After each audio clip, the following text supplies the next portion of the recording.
Good afternoon. In today's session, we are supposed to study about the quantization and non-uniform quantization in the pulse code modulations. So, firstly, we will revise our previous session. In previous session, we have seen about the digital communication. It means what? When we are supposed to convert analog signal into a digital and when we are transmitting that information digitally. So, here we can transmit analog signal into a digital format by using different methods like pulse code modulation. We can use differential pulse code modulation. We can do delta modulation. We can do adaptive delta modulations, or we can use the linear predictive coding to transfer the data in the digital format. So we have already seen about the pulse code modulations and the delta modulations. So what we are saying here, when we are transmitting the data, at that time we can transmit analog signal into a digital format. Why we are converting analog into a digital? Because it is having lots of advantages. You can see here we are having lots of advantages for the digital over analog communications. Like digital is more robust than analog to noise and interference. If you see, digital is more viable to using regenerative repeaters. If we are using the digital hardware, these are more flexible because we can use their microprocessor or we can use their very large scale integrations. We can code digital communications because they are having extremely low error rates with the error corrections, and these are easier to multiplex several digital signals than the analog signals. If you see about the signal to noise ratio, you can say digital is more efficient in trading off SNR, signal to noise ratio, for the bandwidth. Digital signals are easily encrypted, so there is a higher security. So we can say digital signals are easily encrypted for the security process. Digital signal storage is easier, cheaper and more efficient than the analog signal. If you are reproducing digital signal, it is more reliable without deterioration. It means what? You can do digital communications instead of analog communication because it is having lots of advantages. Then the block diagram for the PCM already we have seen. It is consist of main three parts. These are nothing but transmitter, transmission path, or you can say a channel, and the receiver. Here in the transmitter we are supposed to do encoding. We are supposed to do quantizer, and in the receiver path we will do exactly vice versa with the transmitter. It means what? Here we are supposed to do decoding. We are supposed to use here regenerative circuit, and here we will again convert our digital into an original analog signal, because here we are doing the reconstruction. So here we can say pulse code modulation is a method which we can use to digitally represent the sampled analog signals. So we can say it is the standard form of a digital audio. We can say we can take that in a computer, in the compact disc, other digital audio applications. Because here what we are doing, here we are supposed to do amplitude of analog signal sampled regularly at a uniform interval. It means what? Here we are doing each signal, we are making the quantize to the nearest value within the range of digital step. It means what? Here by using the pulse code modulations we are sampling analog signal. So we can say it is the conversion of analog signal into a digital format. So we can see here when we are taking the input, at that time that is the analog, and it is in a continuous in time and the amplitude. But we are doing here sampling, because here we are supposed to take some values at a some discrete places. It means what? Here we are taking the discrete time values which will have few amplitudes from the analog signal. After that we are doing the quantizing. It means what? Here only we are choosing the some amplitudes which we are supposed to encode. And encoding means what? Here we are assigning the binary values to that amplitude values. So here we will get the value that will be digital, and we can say that will be our final result. So here what we are doing? Here we are supposed to use the pulse code modulations to do the digital communication. It means what? Here we are supposed to represent the data that will be sampled analog signal. How it will be sampled? It will sampled digital. So it is the standard form of a digital audio in the computer, in the other digital audio applications, and here the amplitude of analog signal we are making the sampled at uniform intervals. So each sample will get quantized to its nearest value within a predetermined range of the digital levels, within the range of the digital steps. So here we can see when we are doing the pulse code modulations at that time, 4-bit coding, 16 discrete levels. It means what? Here we are taking 16 discrete levels from the analog signal. You can see when we are giving the analog signal, that will be the sinusoidal, which we are denoting by the red color. So we are converting that into a 16 discrete levels by using the dots, blue dots. You can see here. So here when we are doing the pulse code modulations at that time, we are supposed to do quantization. Quantization, it means what? It is the process of changing the continuous amplitude signal into a discrete amplitude signal. So here when we are having the original signal, which we are denoting by the dotted line, m of t. You can see here the dotted line. Here we are supposed to do the quantization. It means what? Here we are supposed to change that continuous signal into a discrete. So here we are selecting some discrete places. These we are denoting by the dot, the bigger dot, the dark black color dot. If you see, we are calling that as the quantized sample of the MQ of t. It is nothing but the quantized sample of the original analog signal. Original analog is m of t. So here we will get the value that will be the quantized. So here when we are doing the pulse code modulation at that time, to communicate the sampled value, we will send the sequence of bits that will represent the value that will be, we are saying, as a quantized value, MQ of t. So for 16 quantization level, we can use 4 bits, because when we are converting analog into a digital, you can see here how we are taking. If we are having the value 15, that will be the analog.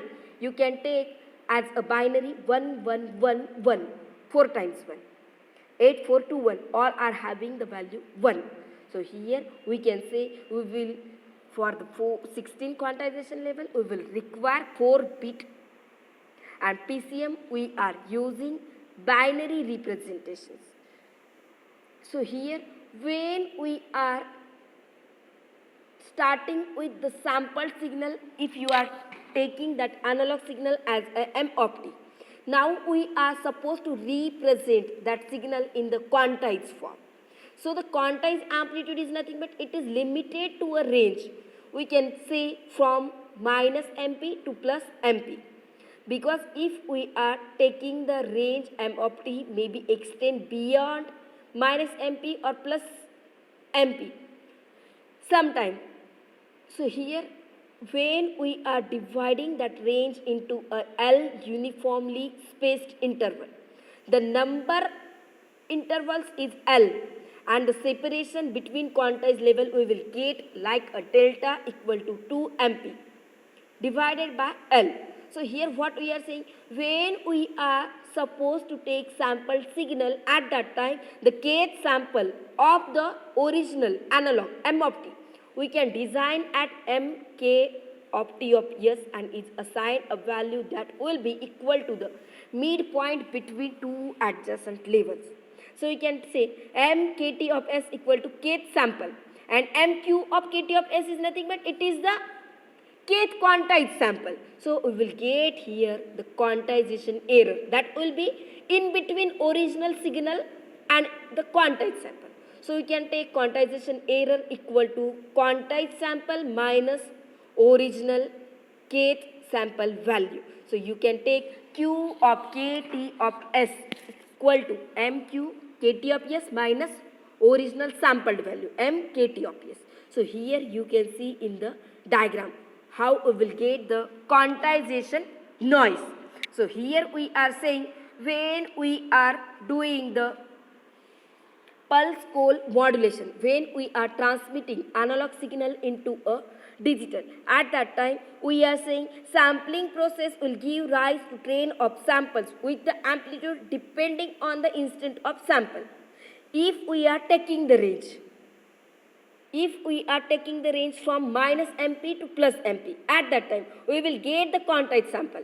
But here we will get the quantization error that will be equal to m of t, original signal minus the quantized sample, that will be mq of t. So here you can say when we will get the sampled value, which we are denoting by the sinusoidal, the dotted line, input wave 1, and we will get the quantized output that will look like a steps. So you can say that are the quantized output. So the difference between these two, that will be, we are saying as a quantization noise. Quantization noise. So here when we are saying we will get the quantization noise, at that time we are saying the quantizer level we are separating by. What we can see here, we are saying when we are dividing that range into uniformly spaced interval, at that time we will get the separation that will be delta equal to 2 mp upon L. So you can take here the quantizer level are separated by 2 mp upon L, and here what we are saying, the maximum error, because here we are supposed to study about the quantization noise. You will get the question in the exam. At that time you are supposed to understand what is meant by the quantization noise and how it will get.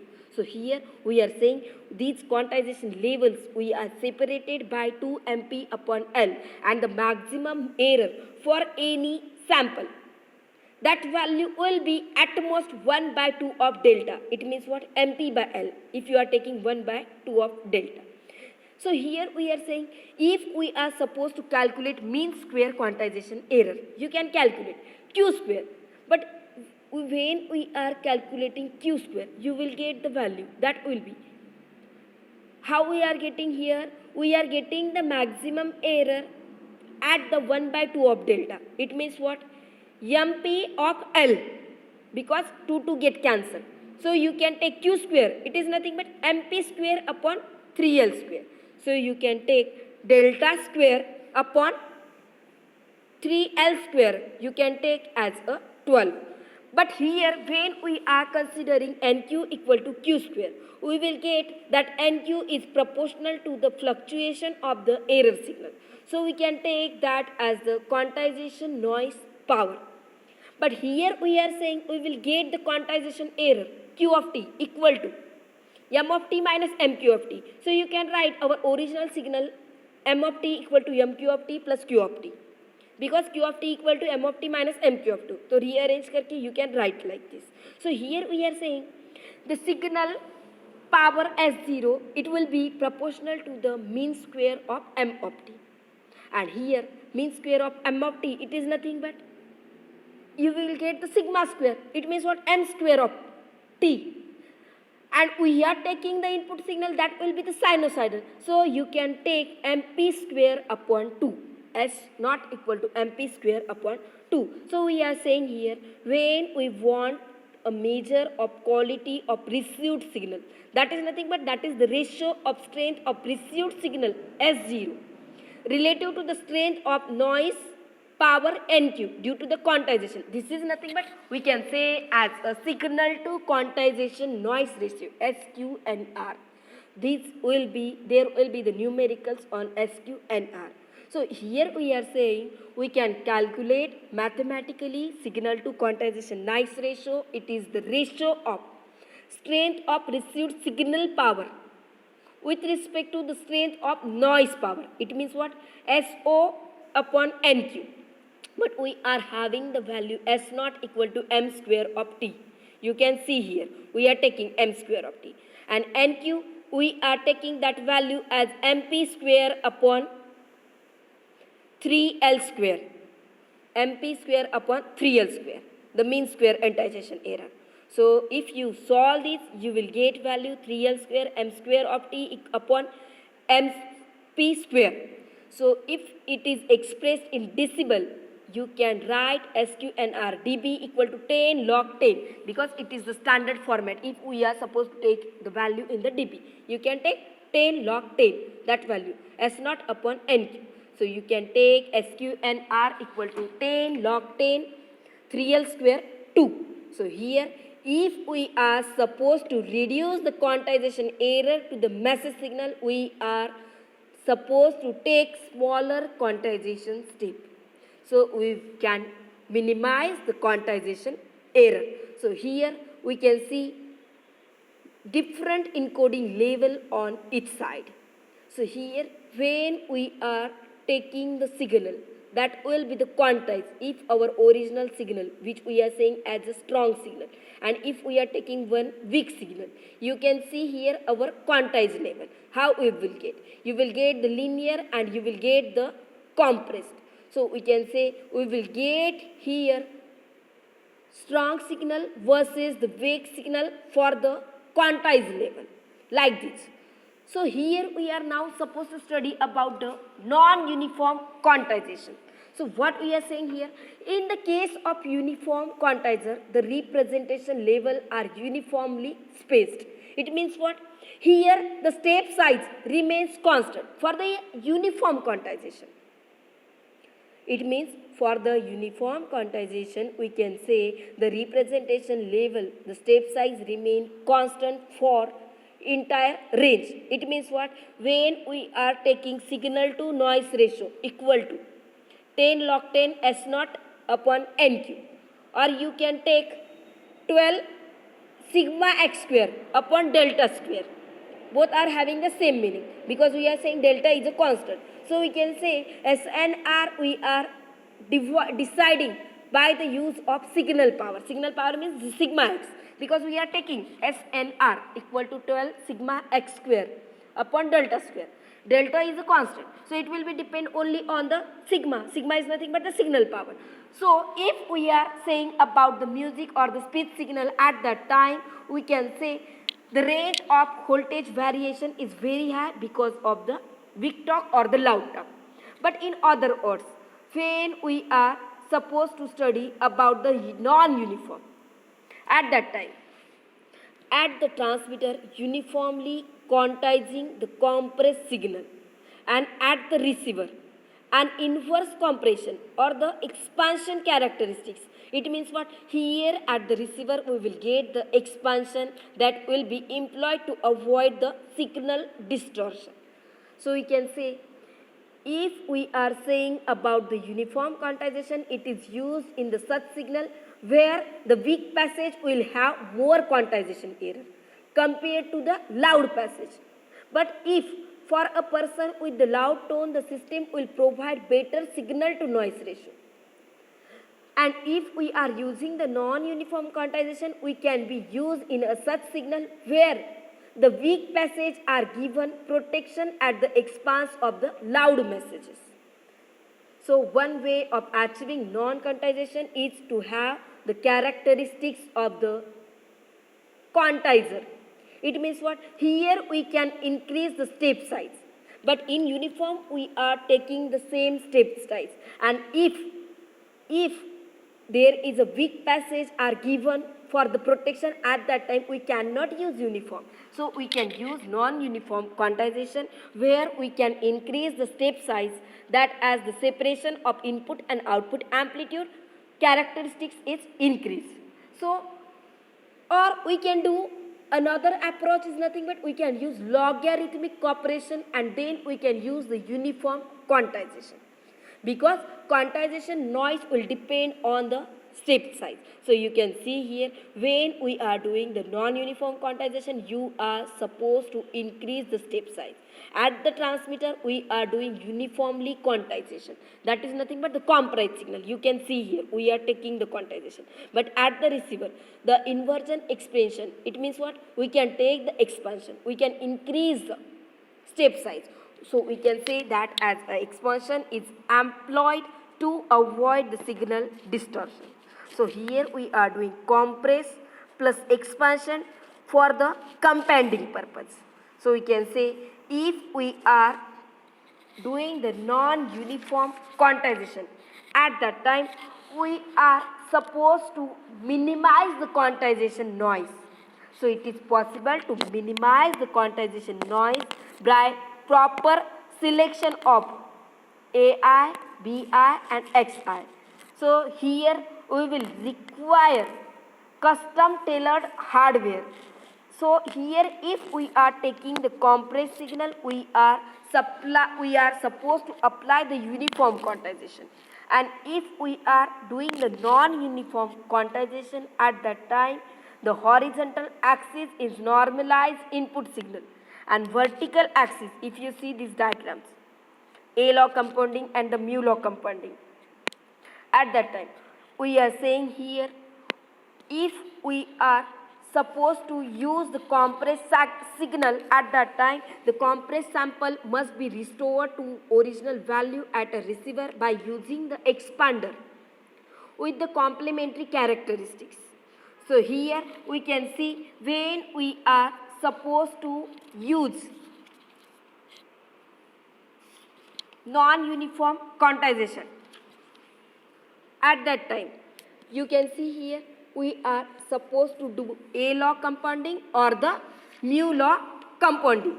So here we are saying, when we are doing the A law compounding, at that time you will get the value of Y.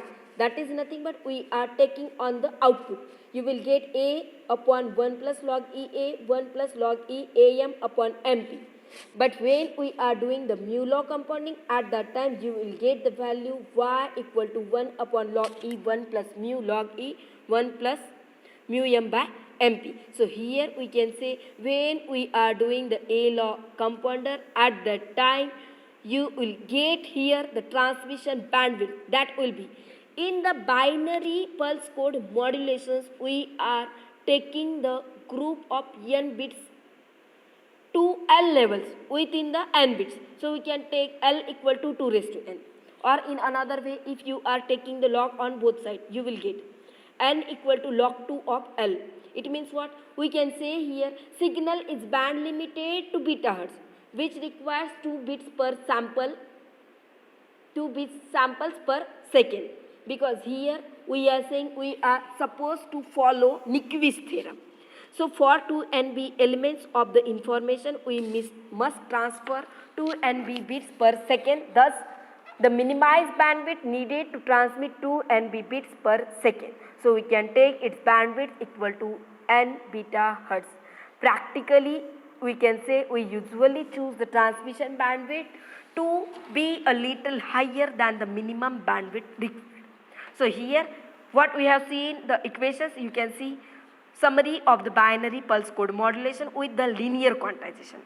If we are having the message signal M of t with the range from minus MP to plus MP, we can take, for n level, we can take quantization step 2MP upon L. We can take mean square error, that will be NQ equal to Q square. Or you can take MP square upon 3L square. These equations you will be needed to solve numericals. The mean signal power, you can take, that is nothing but sigma square, power is nothing but, or you can call S0, that will be M square of t. You can take signal to noise ratio, that will be S0 upon NQ, you can take 12 M square t upon delta square. For binary PCM, you are taking L equal to 2 raised to n with n bits per sample.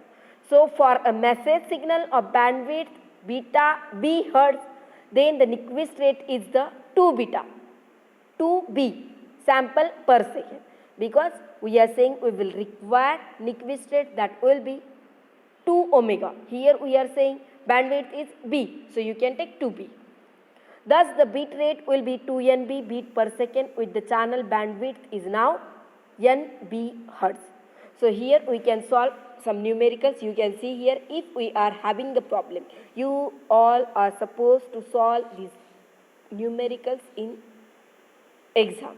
So understand here. So see here what they have given here. If we are having the problem like a band limited signal m of t, it is nothing but original signal 3 kilohertz.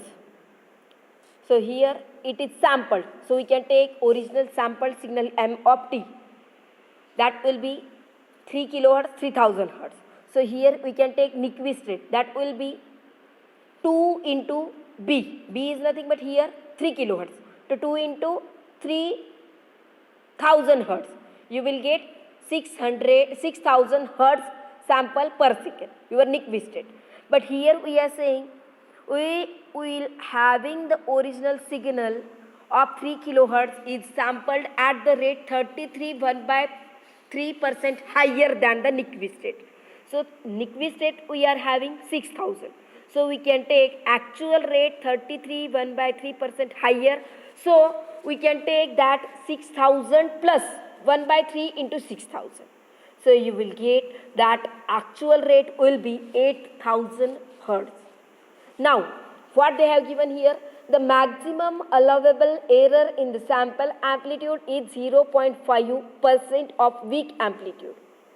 Assume binary encoding and find the signal. Find the minimum bandwidth of the channel to transmit the encoded binary signal. So here the Nyquist rate is we are having. Now we are having the value for the actual. So here now we can solve quantization step is delta and the maximum quantization error is plus minus delta by 2. Now we are taking here delta by 2 is nothing but we are taking delta equal to 2 MP upon L. So you can write delta by 2 equal to MP by L. MP we are having, what they are saving 0.5%.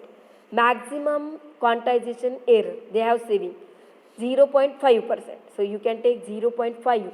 L we are having its value 100 because we are saying here 0.5%. So 0.5 upon 100 into MP. So you will get here L value that will be greater than equal to 200. Now for the binary coding, we are saying for binary coding L must be power of 2, L raised to 2. Therefore knowing L equal to 2 raised to 7. So you will get here 128, you can take 2 raised to 8, that will be 256. So we can choose here value as that will be near about the 200. So you can take n equal to 8 to guarantee better than 0.5% error. Now we are choosing n equal to 8 to guarantee 0.5% less than error. To find the bandwidth, we are having total number of bits per second. C equal to 8 bit because we are taking here 8, n equal to 8. 8 bit into 8000 hertz because here we are having the sample rate that is 8000. So you can take n into sample rate. You can take 8 into 8000 hertz. So you will get bits per second, 64 kilobits per second, or you can take 64,000 bits per second. Now, however, we are supposed to transmit 2 bits per hertz. So it requires bandwidth will be C by 2. It is nothing but 64,000 upon 2. You will get 32,000 hertz, or you can say 32 kilohertz bandwidth. So here if we are supposed to transmit 4 such signal are multiplexed onto a single line. So you can take CT1 equal to 24 into 64 kilobyte per second. You will get 1.536 megabyte per second. So you are having now the bandwidth will be 768 kilohertz. So here we are now what we are saying here? We will get the value of bandwidth, that is nothing but 768 kilohertz, because here we are supposed to find the minimum bandwidth to transmit the encoded binary signal. So we have solved this. Remaining we will see in the next session. Thank you.